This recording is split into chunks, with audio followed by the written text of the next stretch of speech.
साथियों, मैं कमलेश पाल एंड पार्टी उत्तर प्रदेश का बड़ा ही मशहूर जिला मिर्जापुर। अभी अभी आप लोगों ने हाल में ही एक मात्र 32 साल का फौजी जवान हिमाचल प्रदेश के मनाली जिला में शहीद हो गया। आइए, तमाम फौजी गीत आप लोगों ने सुना होगा, लेकिन जिस गीत को मैं प्रस्तुत करने चल रहा हूं, याद रहे, इस गीत को सुनकर रोंगटे खड़े हो जाएंगे। जरा ध्यान दीजिएगा भैया, भूमिका के अंदर भाव है मुन्ना भैया।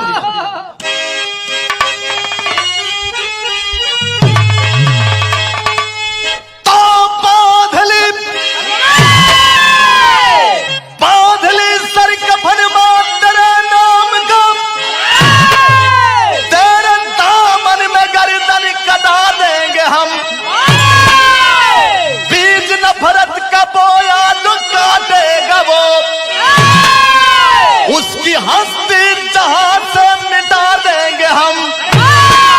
मां तेरे दूध का मैं ऋणी हूं सदा, अरे खून दे करके कीमत चुका देंगे हम।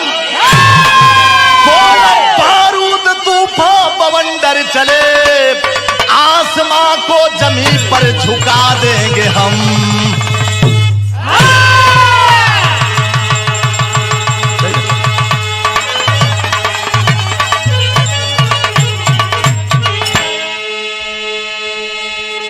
हे बाबू, कवि जी कितना ऊंची लाइन लिखले हुआ, देशभक्ति का जज्बा कैसन होए के चाहिए।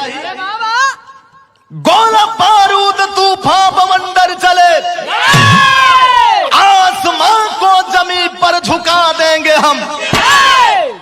साथियों, थोड़ा कव्वाली के टुकड़ा पे ध्यान देंगे आप लोग। कैसन लाइन बा,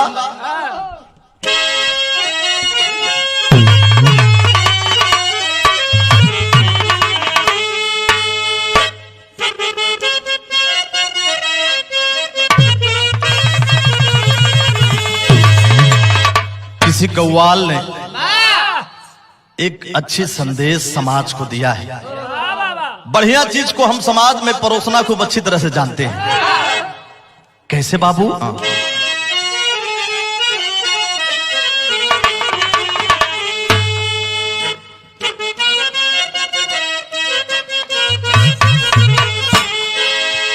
अपनी जन्नत को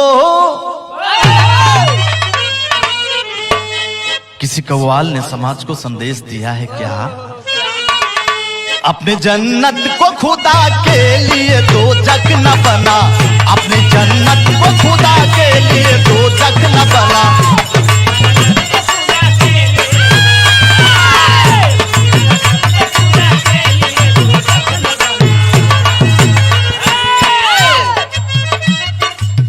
अपनी जन्नत को खुदा के लिए दो जग न बना।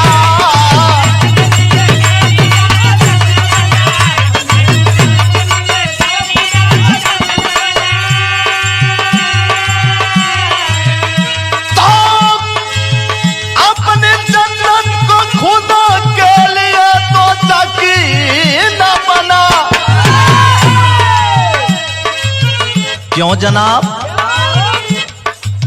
अपने माँ बाप का तू दिल ना दुखा, दिल ना दुखा।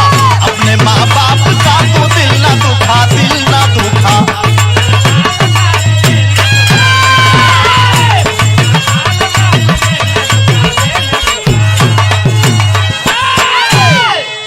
माँ बाप की परिभाषा क्या होती है? तुझे पाला, तुझे पोसा, तुझे तालीम भी दी, इस कदर धूम से इसने ही मचाई शादी। तो मेरे मौला, मेरे आका, मेरे मालिक ने कहा,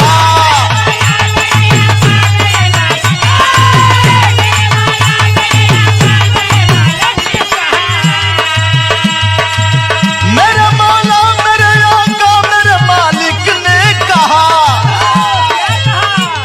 बताता हूं जनाब, अपने माँ बाप का तू दिल ना दुखा, दिल ना दुखा। अपने माँ बाप का दुखा, दिल न दुखा।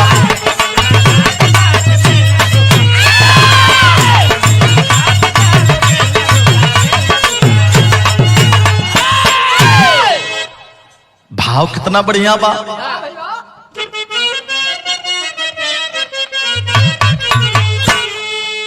देशभक्ति जज्बा को कवि जी ने, आदरणीय राम वृक्ष कवि जी ने अपने हृदय के अनंत गहराइयों से प्रकट किया है। कैसे?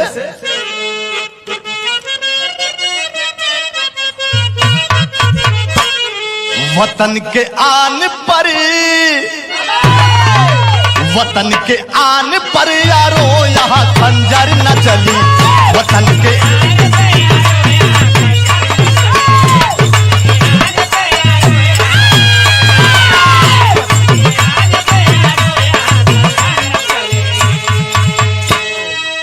वतन के आन पे यारो यहाँ खंजर न चली।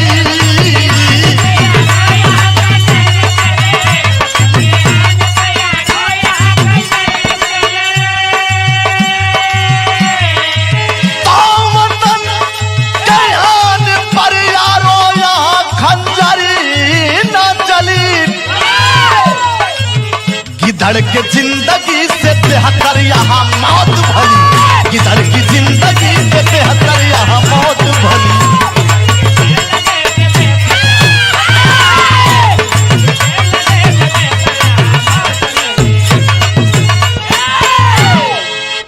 कहानी का शुरुआत लगल मास्टर साहब। एक एक लाइन पे गौर करेंगे कहानी पर। कैसे?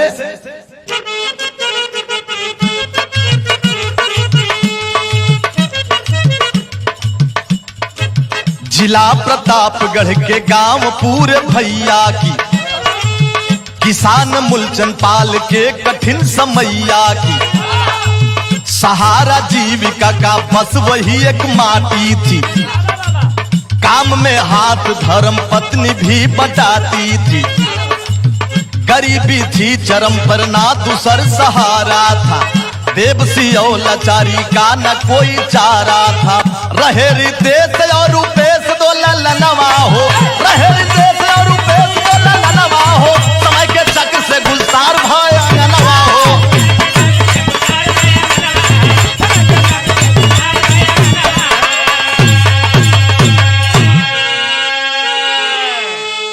ए भैया, जिला प्रतापगढ़ के बड़ा ही नामी गांव की कहानी सुनाने चल रहा हूं। अंतु थाना अंतर्गत पूरे भैया गांव में एक मूलचंद पाल नाम का गरीब किसान जीवन बसर करत हुआ। समय को देखते हुए मेहनत मजदूरी करके अपन परिवार चलावत हुआ। दुल्हन के नाम सुशीला देवी। समय धीरे धीरे बीते लगल। समय के आधार पर दुल्हन सुशीला देवी के गोद से क्रमशः 2 लड़कन का पैदाइश है।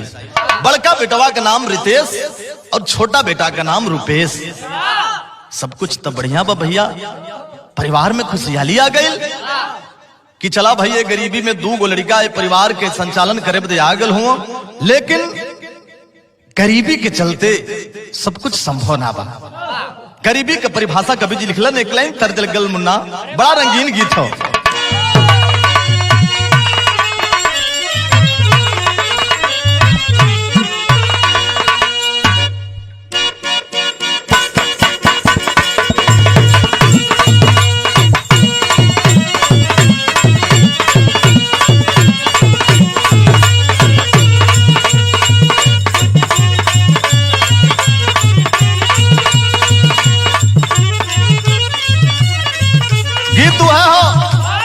आजकल एकदम बच्चा बच्चा के जुबान पे गीत बा।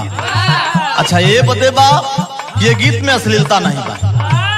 कौनो धर्म पत्नी अपने धर्म के पति का बड़कपन करता अपने सखियन के बीच में। क्या करता?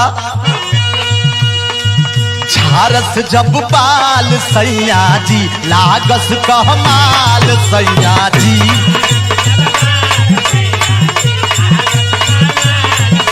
अरे जिया, बहुत अच्छे दिनेश भैया। पगली से निकाल सैया जी, उड़ावस रुमाल सैया जी।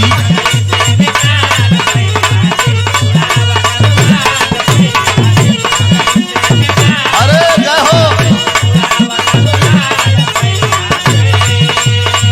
पातर कढ़िया डोले ला ला ला ला, नदिया के पीछे जैसे नैया डोले, वो सही मोर सैया डोले। नदिया के पीछे जैसे नैया डोले।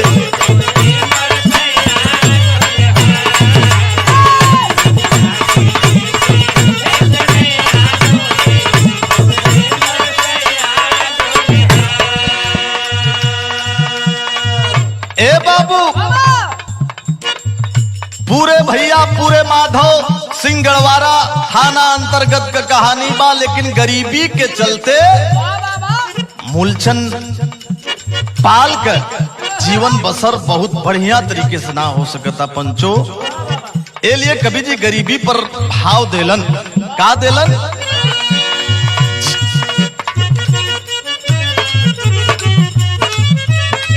जियल मोहाल हो जाला, जिंदगी जहबाल हो जाला।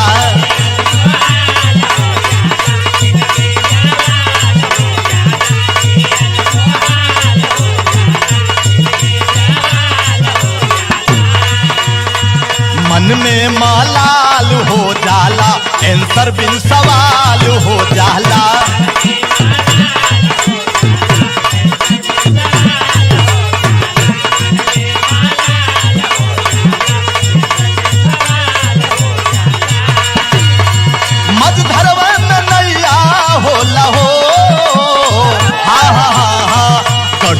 गरीबी का समैया होला, कोई ना सहैया होला हो। गढ़ुअर गरीबी का समैया होला, केहू ना सहैया होला।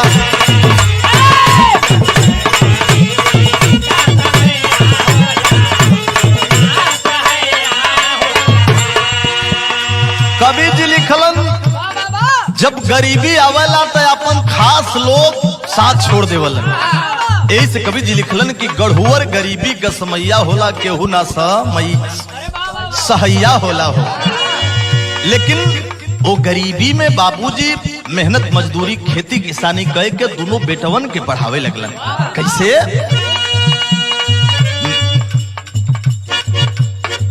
मेहनत मजदूरी कह के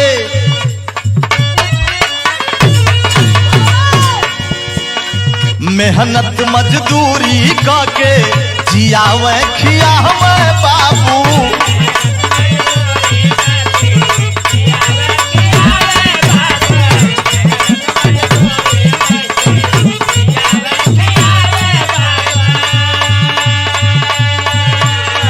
तू नहू लाला नावन के इह समझावे बाबू।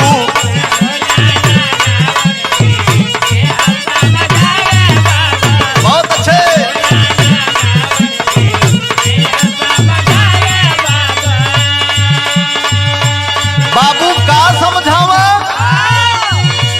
मेहनत से पढ़ैया होला हो। हा हा हा हा, गढ़ुअर गरीबी का समैया होला, केहू ना सहैया होला हो। गढ़ुअर गरीबी का समैया होला।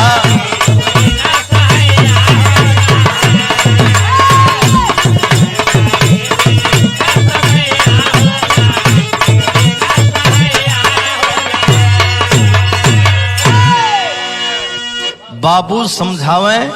अब बाबूजी का बात बड़का बेटा रितेश पाल के दिल दिमाग में घुसे लगे कि हमारे बाबूजी इतना मेहनत से इतना परिश्रम से हमके पढ़ावत हो, किसी प्रकार से हमें कुछ करे के चाहिए। पढ़ने में बड़ा तेज तर्राक था रितेश पाल। जब पढ़ाई की बात आवे तो रितेश हर क्लास में फर्स्ट डिवीजन पास हो। कवि जी एक लाइन तर्ज लिखलन भैया, ए मास्टर कौनो दुल्हन के घमंड हो गया, अच्छा घमंड अपने दुल्हा का नहीं फैल दिनेश भैया, घमंड हो गल अपने प्रेमी का, न केहू के डराता न केहू के लजाता, एकदम खुलेआम सबसे कहता। का कहलस?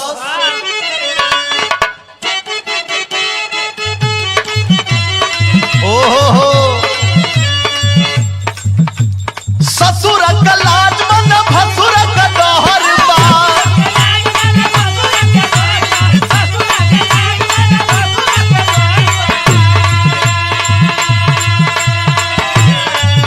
अरे ससुर का लाज मन भसुर का डर बा, दिल मत नैहर के यार सड़िया जब हम पेनी, अरे सड़िया जब हम पेनी सुत खातिर तरस बतार, सड़िया जब हम पेनी।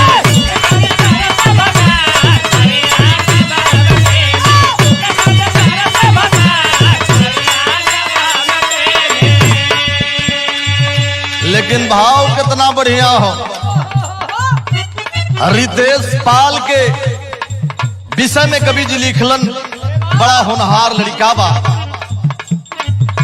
कलम चलल तो रितेश के होनहारी पर लिखलन। का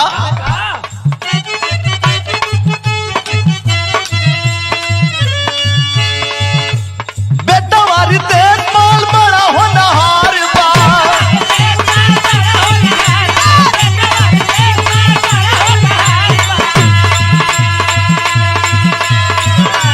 बेटा रितेश पाल बड़ा होनहार बा, मैट्रिक किया है जब पास खुशिया घरवा में आई, अरे खुशिया घरवा में आई, माई बाबू करल दुलार, खुशिया घरवा में आई।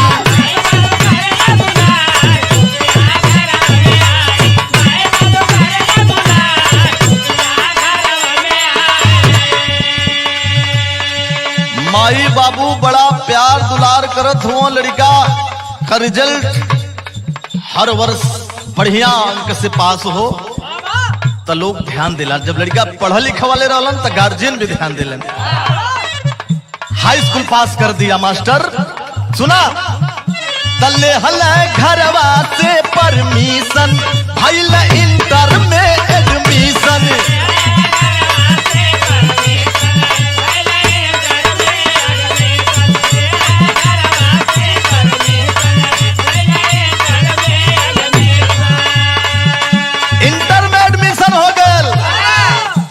पास हो गई फर्स्ट डिवीजन, दिल में नौकरी का मिशन,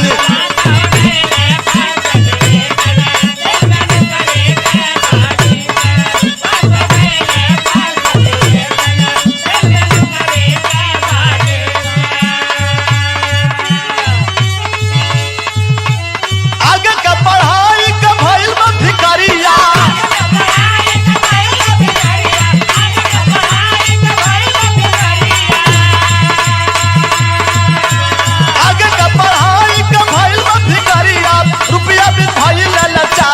अखिया में असिया बयाई, अरे अखिया में असिया बयाई, माई बाबू करल दुलार, अखिया में असिया बयाई।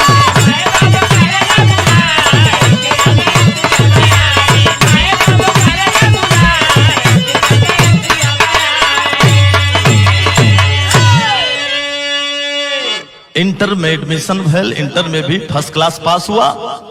धीरे धीरे आगे की पढ़ाई आने लगी, लेकिन मनी प्रॉब्लम, रुपया की वजह से अड़चने आने लगी। बाबूजी अकेले कमाए वाला, दो गो लड़का पढ़त हुआ। अभी थे रूपेश भी और रितेश भी। समस्या आवे लगल, जब समस्या आवे लगल तो रितेश पाल एगो दिमाग में प्रश्न रख लेला। कहा रखलन? सवाल गुजरता, तर्ज बदल गई भैया।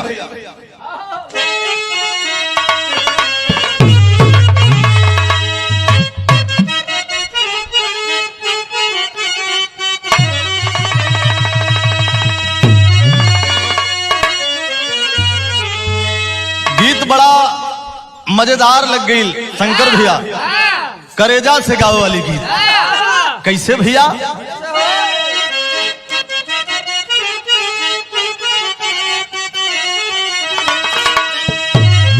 अरे पिया परदेसिया, अरे पिया परदेसिया न भावे अंगनमा। अरे पिया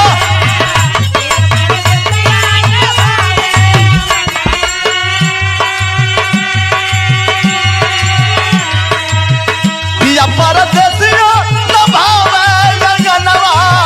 बिरही बनल बात जारी, अरे मोरी उड़ी उड़ी डाले अचारिया, मोरी उड़ी उड़ी डाले अचारिया। अरे पिया बहुत अच्छे।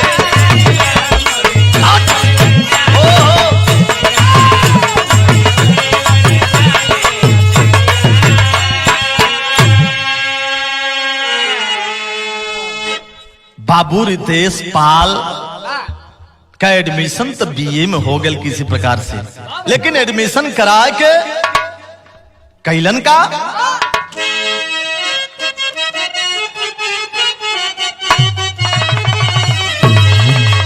बीए में नामवा, अरे तब बीए में नामवा लिखा वाला जवानवा।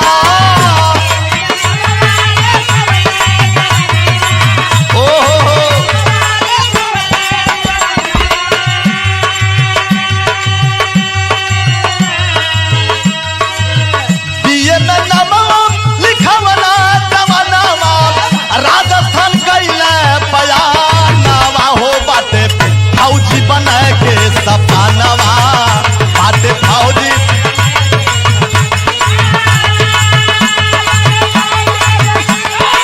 अरे दियो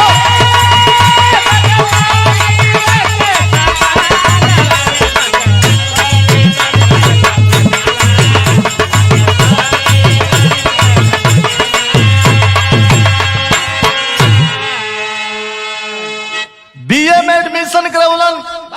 बाबूजी का कारोबार भी संभाले, कबो कबो हल भी जोते पड़े। गरीबी में बाबू को भी हेल्प करें, लेकिन सोचलन कि ऐसे कुछ होए वाला ना हो। राजस्थान में जाके कोनो फैक्ट्री में काम करे लगे, मेहनत करें, वहां भी एडमिशन भी कराए के पढ़ाई भी करें और काम करें। और आगे की सोच क्या है?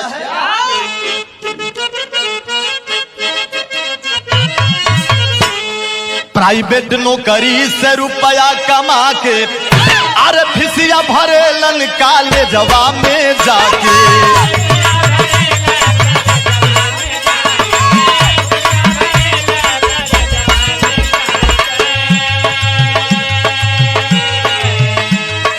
सोच है, दिल में तमन्ना है कि मुझे फौजी बनना है। कैसे? ग्राउंड पे रियाज मारे लगला ललनवा।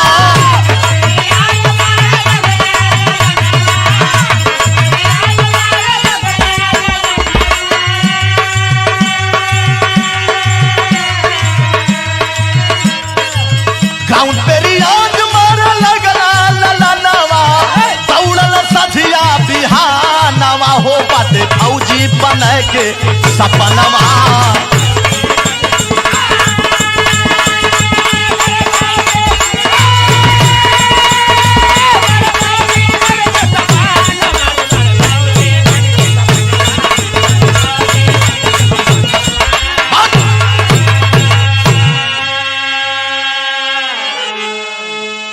लगलन ग्राउंड पे जाके रियाज मारे, लगलन दौड़ लगावत,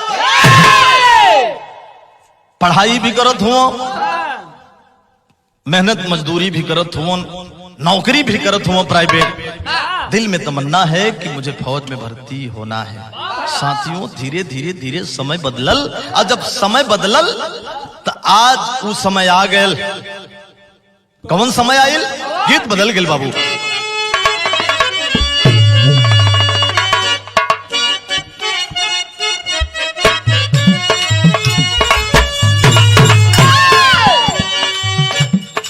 यह गीत अजय बाबू एकदम हमरे मिर्जापुर का धरोहर हो। अरे तबारी कमर लचकोनियों, बारी उमर कमर लचकनिया, गोरिया खींचैन हुर के पनिया, गोरी का झूलै झूलनिया लाया।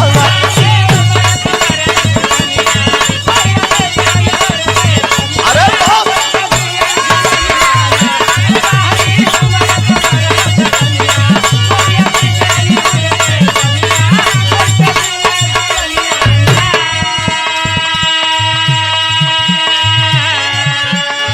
लेकिन पेपर में, अखबार में, न्यूज के माध्यम से पता चला, क्या पता चला?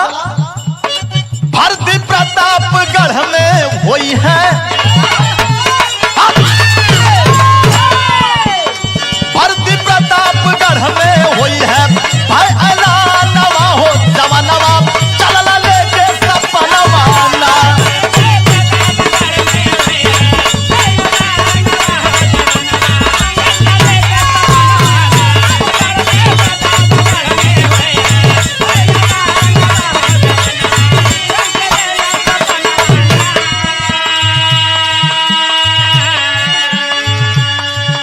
बाबू, मालूम चला पेपर के माध्यम से कि प्रतापगढ़ में आर्मी की भर्ती हो रही है। वो साइंस साइट का जवान रितेश पाल भी उस भर्ती की तैयारी करने लगा। आज जब भर्ती में गया तो टेक्निकल की भर्ती में लाइन लगा। टेक्निकल की लाइन अलग थी, जीडी की अलग थी, बाबू की अलग थी।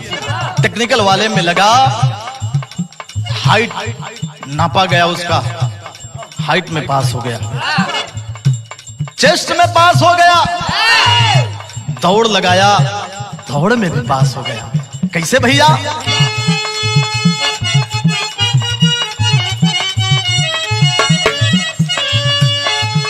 तब फिजिकल पास रितेश हो गइल, अरे अनफिट मेडिकल में हो गइल। फिजिकल में पास हो गया लेकिन मेडिकल परीक्षा में अनफिट हो गया, फेल हो गया। लेकिन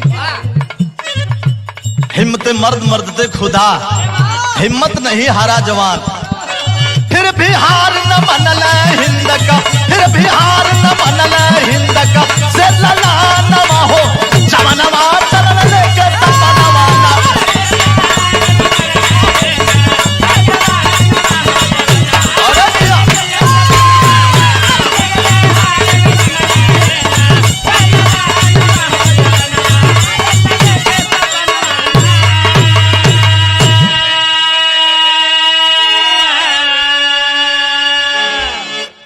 एक भर्ती में अनफिट हो गई लेकिन हिम्मत ना हारल। उम्र काफी हो, 10/6/1989 का एज हो, तो एज काफी बाप।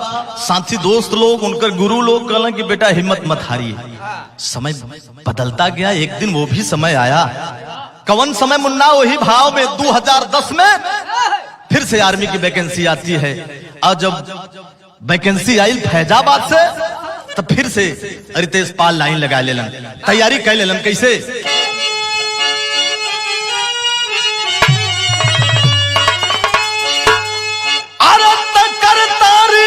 जवान मन लाई, भर्ती फैजाबाद में आई, भर्ती फैजाबाद में आई, पहला भर्ती रितेश का पूजल, पहला भर्ती रितेश का पूजल, आरमानवा हो जवानवा, चलल लेके सपनवाना।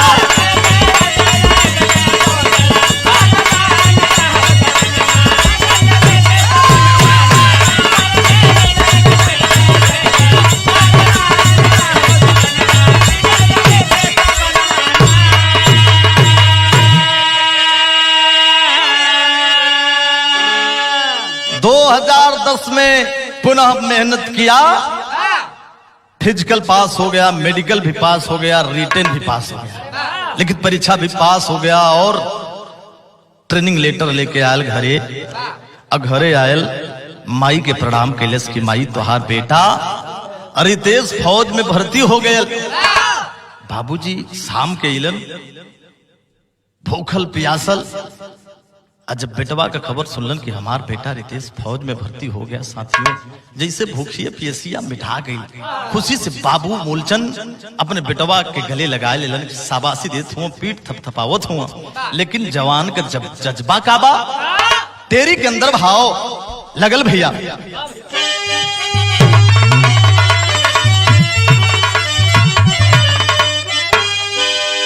अरे रहेगा हिंदुस्तान जिंदाबाद।